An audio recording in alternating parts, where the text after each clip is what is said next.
Everybody, how's everybody doing today? Hopefully everybody's having a fantastic day. Before we get started, hi, my name is Teresa and I welcome you all to my channel. If you're new here and you like Ipsy unbaggings, all kinds of unboxings, you like getting ready with me with some scary ghost stories, sometimes I do makeup try-ons on here, I do Tongue Twister Thursday, I do Fun Fact Friday, I do Animal Nature clips, I sometimes do giveaways on this channel, I do Monday Mass Ladies collab, and guys, I do more. I do random more than just beauty on this channel. Now, if you're interested in all the content that I just said, then please consider hitting the subscribe button down here on the bottom. When you hit the subscribe button, there'll be a bell. And when you hit the bell, you'll be notified of when I upload my new video. So today, guys, tonight, guys, is get ready with me and some scary ghost stories. Woohoo! Yes. Who doesn't like a good ghost story? Because I know I do. And I know most people do. So yes, today we're going to do a eye look and read some stories and just have a good time. Get a little scared, maybe laugh, maybe cried. Hopefully you don't cry. Please don't cry. You know. The palette that I'm going to use is from Violet Voss, which Violet Voss is my favorite brand of eyeshadow, and I'm not sure why, but I just love her formula. But there is a lot of fallout in it, but I just love her shadows. How about you guys? Let me know. Do you guys like the Violet Voss palettes? I know I got a little small collection going on, and I recently just got one and I used that. This is actually another repeat that I'm using. Hopefully I'll get into the new palettes that I will be getting. I'm excited. New palettes. Guys, I'm getting overstocked on palettes now. Oh my gosh. From giveaways and buying them, and so I'm gonna have quite a few palettes for giveaways and stuff. So be on the lookout for giveaways, guys, because I love giving back to you. And also some collabs that I'll be in. Just look out for them. But anyways, I'm going to be using the Berry Burst. And this is what the package looks like. And then it shows you the colors on the back of this package. But let's look at it in real person. In real person. In real person. Oh, Teresa. Alright. And then here is the package again. It's really pretty. And here are your lovely little colors. Cover up the mirror. Look at those beautiful colors that I am going to be working with. Yes, so this is the palette that I'm working with today. Also, if you're new here, I've been reading a book. It's called The West Virginia Ghost Stories, Legends, and Haunts. That's what the book looks like. And by no means, I am not a sponsor of the book or of the author. I just do it for enjoyment and to do something fun with you guys, because I love having fun with you guys. So, let's go ahead and get started on the eyes. How's that? So what I like to do, it's like I like to do an all over base look. So like a starting base, just shadow all over. And then we start from there, and yeah, we just have grand old time. See all the fallout. You can see the fallout on it right now. I'm going to use this color right here. It's like a tan color. And like I said, I'm just going to put it all over my eyes here. So, just a light color. I do apologize if you hear my dog snoring. She's basically up my butt, keeps pushing me towards you guys. I mean, you don't want to see all this mug until I get makeup on, right? No. So I'm just going to go ahead and just put it all over my lids here. And you're not going to see anything, but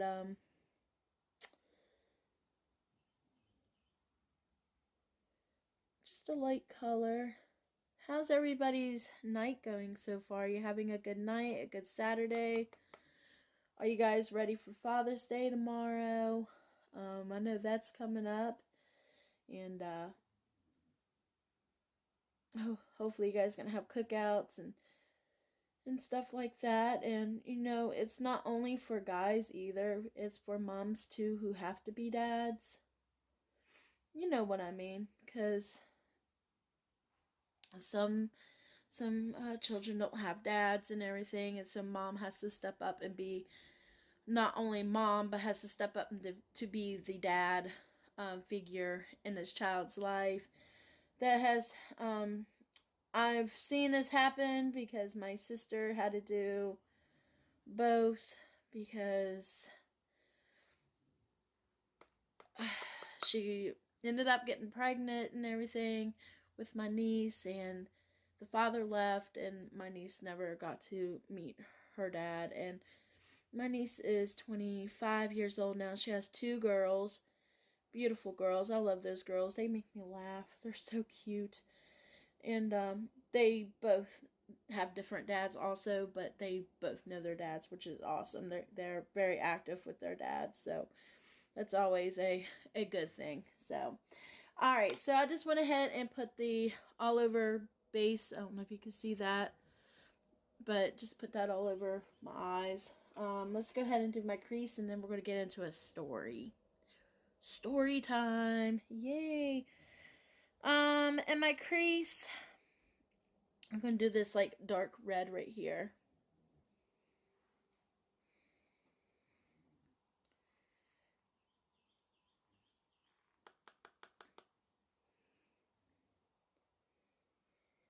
We're I don't know what we're doing. I know we're supposed to go to his dad's house tomorrow.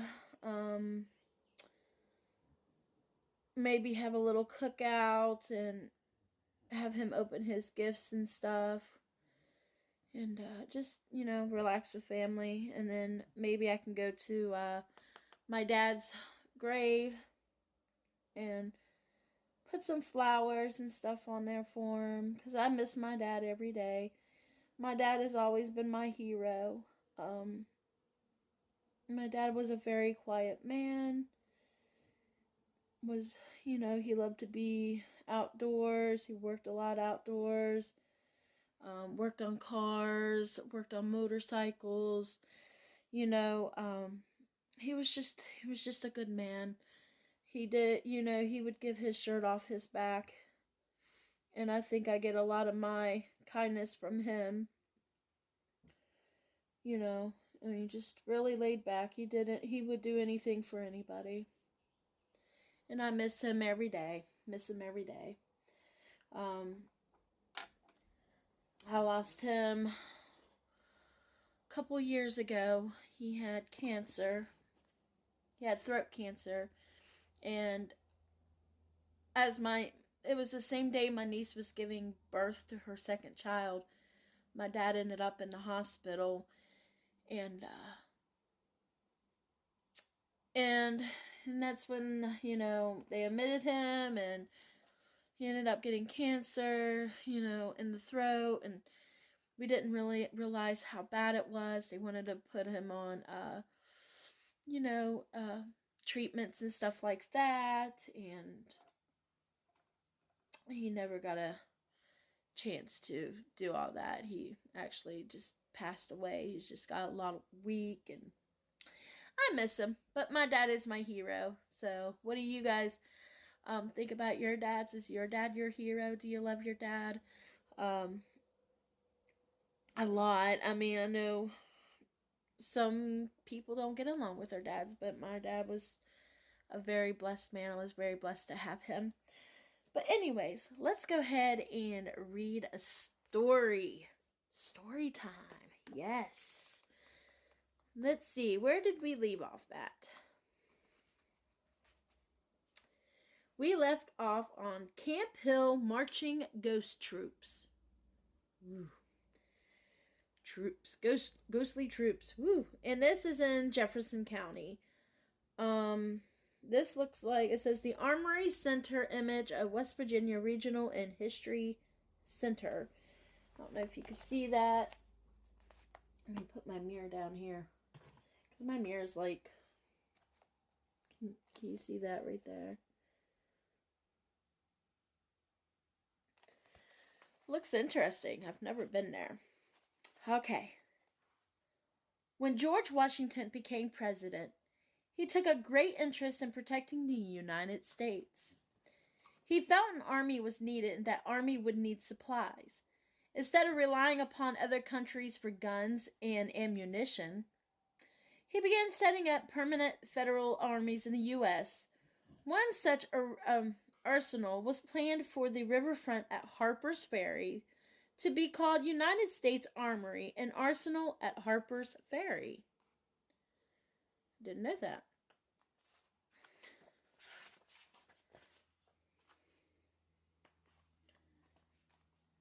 Some government officials objected to an armory located in Harper's Ferry, and as Washington's term was about to expire, these advisories delayed the development. But when French privateers began pursuing American ships overseas, and war seemed on the horizon, a renewed effort to make weapons quickly in Harper's Ferry was launched. During the building of 3 major components of their arsenal, a few regiments of volunteers from the United States Provisional Army under Major General Pinckney's command, still in a winter encampment on an area called Camp Hill. Helped in the construction of the canal and dam, the troops would march along the street, playing their fifes and drums. Later, both Union and Confederate troops camped here. The soldiers are long gone, but their spirits are not. On still nights, and if you listen closely, you can still hear the airy echo of their feet to the ground, the call of their fifes, and a steady beat of drums. Ooh, that's scary. My son heard it walking back in our cottage in Boulevard just up the street. It was dark, but we felt safe walking along the sidewalk with the quiet, charming cottages to our right. He kept telling me he heard the sound of a whistle or a flute following us, along with gentle tap of footsteps. I did not know about the story and simply thought he heard the sounds inside the other cottages. The next day, when one of the shoekeepers recited the story for me, as I went to check out, I stood there with my mouth agape. Huh? What? I mumbled to her. Then when she explained the march of soldiers, I got goosebumps knowing he heard the ghostly procession. He had experienced what others had witnessed. That's creepy. And then it shows you some of the Confederate soldiers here in the troops. And then down here it has like a wax museum and the camp and everything here. The camp. Sorry. And then that picture down there. That's creepy. Could you imagine walking down the road and all of a sudden you heard music? Sorry, I didn't mean to kick you guys. I'm always kicking you guys. I'm sorry. Under the picture here of the soldiers right here, it says, Camp Hill served as an encampment for many troops, including both Union and Confederate. At first, the armies were located in the bottomland, but because of the high amount of sickness, the men were moved to higher ground. Don't be surprised if you hear the drums of a soldier on High Street or hear the sounds of marching feet. Image from National Park Service. Okay, so it's just telling me who made that picture. Very, very creepy. Let's go ahead and read. Here's a short one. We'll go ahead and read it and then we'll finish up the eyes. This one's also in Jefferson County, called Strange Goings on a Cemetery. At a Cemetery. I guess this is the cemetery that this stuff is going on at.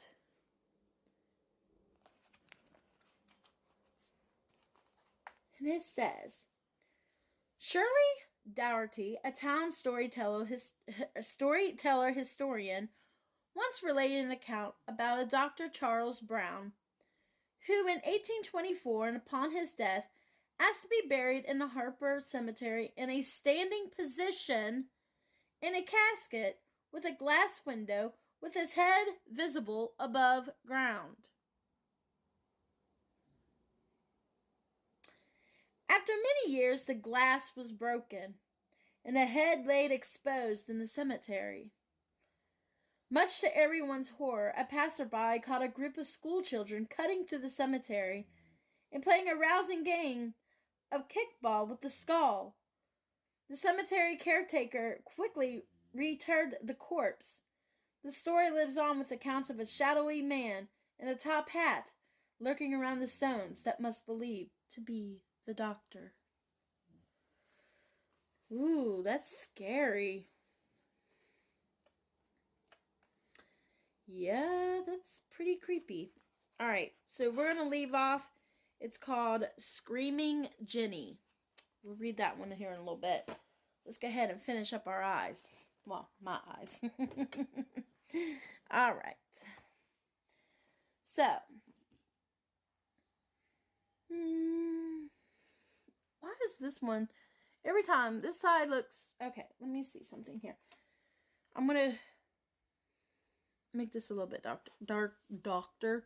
I got doctor on my mind. Let's see if I can make it a little bit darker. Just to match the other eye.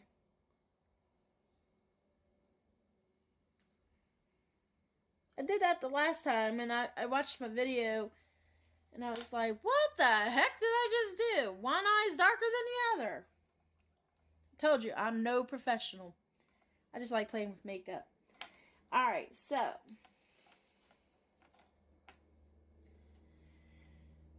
Down here on the bottom, I'm going to use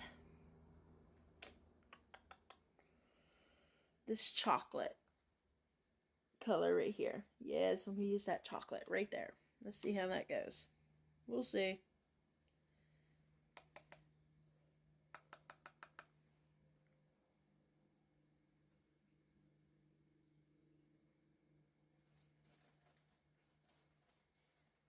Why is it every time we look at ourselves in a mirror and we're making duck face?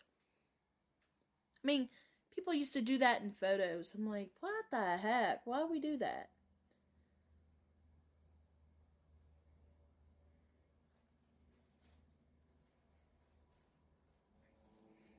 This is different. This is really different. It's gonna look muddy. I hope it don't. If it does, oh well. We're just playing with makeup and getting ready with me. And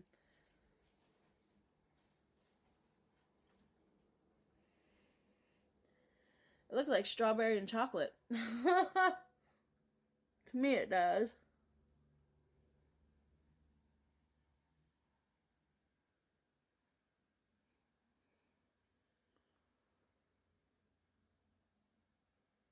Okay. And then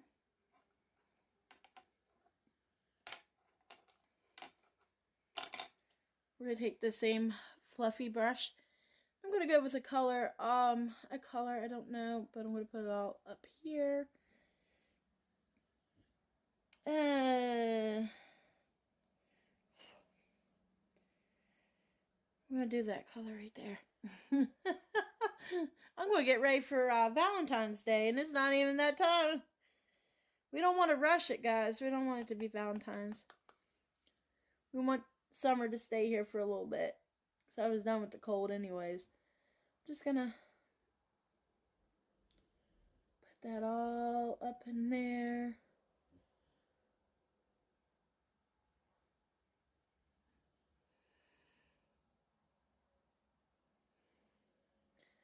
I'm going to blend it out too. Trust me. I'm not going to leave it like that.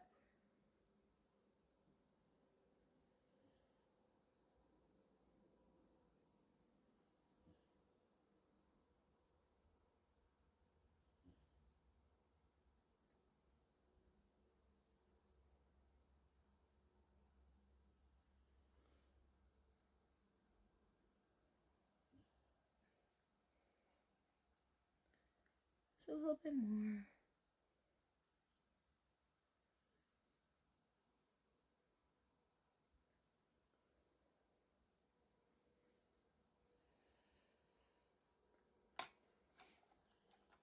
And then I'm going to take this brush right here and I'm just going to blend it out. Look at that, guys. I'm starting to look like Mimi again. What the heck? Every time.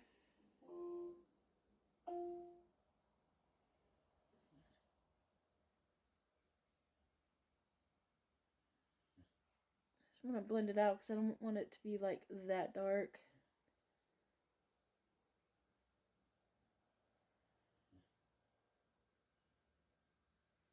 I gotta get ready anyways because I gotta go grocery shopping. I hate grocery shopping. I don't know about you guys. I like shopping for fun things, but I don't like to go grocery shopping, especially when you're on a budget and you gotta figure out what you're feeding the kids and what you're feeding yourself. And we always make sure. How's it look? Think it look good so far? It probably will look better when I start putting makeup on. But anyways, I hate grocery shopping because it gets crowded and you just want to get in and out and get people running over your feet with their carts and stuff. It's just a pain in the butt, but it has to be done. We have to go shopping because, you're getting low on food and you gotta make sure you have snacks for the kids and stuff like that. And you know what I mean. Do you guys like shopping, grocery shopping? Because I don't. And sometimes I don't get ready. When I go grocery shopping, guys, it's all about PJ pants and a long shirt and don't care what my hair looks like and no makeup. I just want to go there and get it done and get out. That is how I am. All right, guys, I'm going to put you on hold. It only take a second for me to come back and see you. But for me, it's going to take me a little bit because I'm going to go ahead and turn this face into something a little bit better than what it looks like right now because it's all red and yeah. All right, I will see you in a second. Hi, everybody. I am back. I went ahead and put on my foundation. I put on my concealer, my highlighter, my mascara, my eyeliner, my lipstick, and I touched up my eyes a little bit more, try to get as good as I could. How did it come out, guys? Does it look good? Does it look good? I don't know. It's different. It's really, really different to me. I feel like I'm about to go to a Halloween party or something. You did something with this funny looking hair. I don't know. I don't know. Do I need to cut it shorter, guys? Or should I let it grow out? What do you guys think? Should I let it grow out? I don't know. It's really gray. This is natural gray, guys, by the way. If you guys are new here, this is all natural gray. This is not dyed. This is called wisdom. Yeah, okay. It's called stress. Oh, my goodness. So let's go ahead and read another story. Are we ready, guys? Are we ready for another story? This one's called Screaming Jenny. And this one's in Jefferson County also.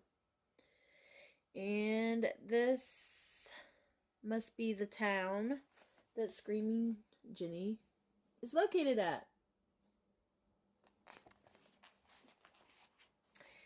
It says, the Federal Armory at Harper's Ferry provided full-scale production and manufacture of arms such as muskets, rifles, and pistols. There were several brick wooden workshops buildings between the river and the town and the closest to the water that the Federal Army had helped build. John Brown was raised in a deeply religious family who passionately opposed slavery. Despite his seemingly spiritual background and desire to support human rights, his anti-slavery tactics were radical and violent. It's horrible. The same man known for his heroic efforts in helping slaves escape through the Underground Railroad was also a brutal mass murderer during the stormy times before the Civil War.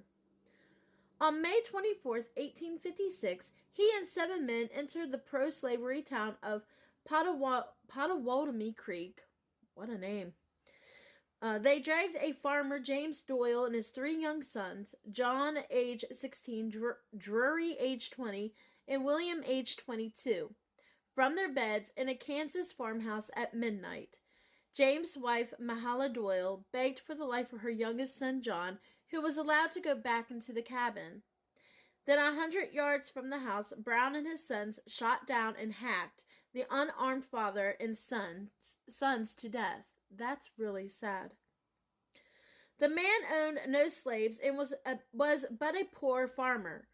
Brown left the wife, Mahala Doyle, a widow, and their children without a father. 2 more men died that night, hacked to death with swords under the same intention, to rid the frontier of slavery. The murderers became known as the Pottawatomie Massacre and began a brutal guerrilla war in Kansas, and Brown became a fugitive of the law. And that is one of the pictures here. Wow. This is actually going to be a very sad story. It says Brown's anti-slavery guerrilla warfare continued, and he fervently became more and more obsessed with what he believed was his divine right to end slavery at all cost. On the night of October 16, 1859, 59-year-old John Brown led 21 men, including 2 of his sons, on a raid to seize the U.S. arsenal at Harper's Ferry, where the Shenandoah and the Potomac River meet. His goal was to use the guns to create an army of former slaves that would incite a rebellion to free all slaves. His dreams was to create a separate state in the Shenandoah Valley for blacks. Among his followers were both fugitive slaves and freed blacks, and even some young abolitionists. Where there were 16 white and 5 blacks, with one ultimate goal in mind: to end slavery. They ranged from 18 years old to 44 years old. Dangerfield Newby, a fugitive slave, hoping to free his wife of slavery. And that's the pictures right down here. Now, remind you, when I was telling the stories, I lived in the farmhouse that I grew up in. It was part of the Underground Railroad history. If you haven't seen those videos, you might want to go back and check those out, because those are pretty creepy. Let's see. They believed he was a reenactor portraying the man who tried to incite a slave rebellion and even posed for a picture with him. However, when the image was developed, the family members were quite clear. The space where the reenactor stood, on the other hand, was empty. Ooh, that's creepy. And then it has John Brown's hat or fort, and another part of the fort here. I like going to forts and everything. They're very interesting. Let's see. Let's read one more. You want to read one more? I have time. We're at 30 minutes. Why not? Let's make it a little bit longer, because I like talking to you guys. Alright, one more, and then I'm going to let you guys go. And this one's called Dangerfield Newby's Heroic Sacrifice to Save His Family and His Sad Return, also in Jefferson County. And this is what Danger Newby looks like. He looks kind of creepy a little bit. Just a little bit, but he probably was a very nice gentleman too. Dangerfield Newby was born into slavery, but his white father eventually freed him when he moved his family into Ohio. Dangerfield's wife, Hannah, and 7 children remained enslaved in Virginia, which Virginia was Virginia, 2 different states, guys. Just letting you know. A lot of people think we're the same state. Newby was trying desperately to earn enough money to buy freedom for his wife and youngest child, who was just learning to walk. However, before Newby could obtain enough funds, he received 3 desperate and urgent letters from his wife stating she feared the man who enslaved her was preparing to sell her. In the summer of 1859, and during the same time Dangerfield was frantically trying to find a way to save his wife, John Brown was making secret plans to start an insurrection. It was the same time that 44-year-old Dangerfield Newby received the final note from his wife that he kept close to himself, tucked safely in his pocket. Aww. These are kind of sad. These are sad ghost stories. It says, desperate to free his family, Newby joined John Brown's raid at Harper's Ferry. Low on ammunition during the attack, local townspeople resorted to use whatever they could jam into their gun barrels. One was shooting 6-inch spikes, which met its mark on Newby's neck and killed him. Outraged at the assault on their town, citizens later took Newby's body, repeatedly stabbed it, and amputated the limbs. His body was tossed into an alley to be eaten by hogs running the streets, but not before the simple note from his wife begging for his help was found within his pocket. And there's more pictures.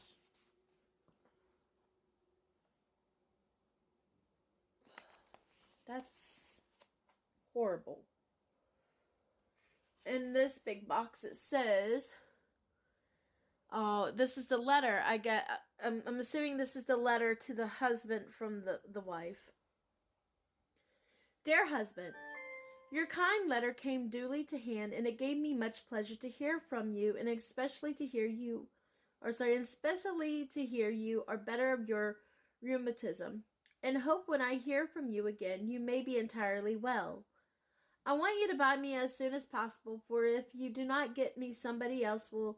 The servants are very disagreeable. They do all they can to set my mistress against me. Dear husband, you're not the trouble. I see the last 2 years have been like a troubled dream to me. It is said, master, it is in want of money. If so, I know not what time he may sell. Me then all my bright hopes of probably hopes. People can't spell here. I'm sorry. Of the future are blasted, for there has been one bright hope to cheer me in all my troubles. That is to be with you, for if I thought I should never see you, this earth would have no charms for me. Do all you can for me, which I have no doubt you will. I want to see you so much. The children are all well. The baby cannot walk yet. All it can step around anything by holding on. It's very much like Agnes. I must bring my letter to close, as I have no news to write you. Must write soon, and say when you think you can come. Your affectionate wife, Harriet Newby. And that was the very last story. What you guys think of that story? That story really choked me up. That's really, really sad. Just sad. It makes me, there are some funny ones, some scary ones, and some sad ones. So that was quite sad. So we're going to leave off. It's also in Jefferson County. But for next Saturday, we're going to leave off on Little Campfire Lights at Maryland Heights. Alright guys, I think I kept you guys on here way too long. I do apologize. Me, my rambling, and reading you stories, but I love doing it. I love talking to you guys. I love sharing the love with you guys, and I love all the love you share with me, and making your little sweet comments and everything. Yes, I hope my look came out good. Another look. Who knows? Teresa's always messing up something. Alright guys, I hope you had a fun time. I hope you guys were a little scared. I know some of them are really sad. The sad ones always get me. And I hope you guys all had a good time and a good night with me. And I appreciate everybody stopping by. And I love each and one of you. You guys are awesome. You're wonderful. And I just can't tell you enough how much I'm appreciative of everybody out there. Giveaway soon. You better be on the lookout for that. But I'm going to go ahead and end it here. I hope everybody stays blessed. And I hope everybody stays safe, no matter where you are, no matter where you're at. Please stay safe. And I will be seeing you all in my next video. Thank you for stopping by, and you have a good night. And happy Father's Day to all you men and women. Bye! Love you!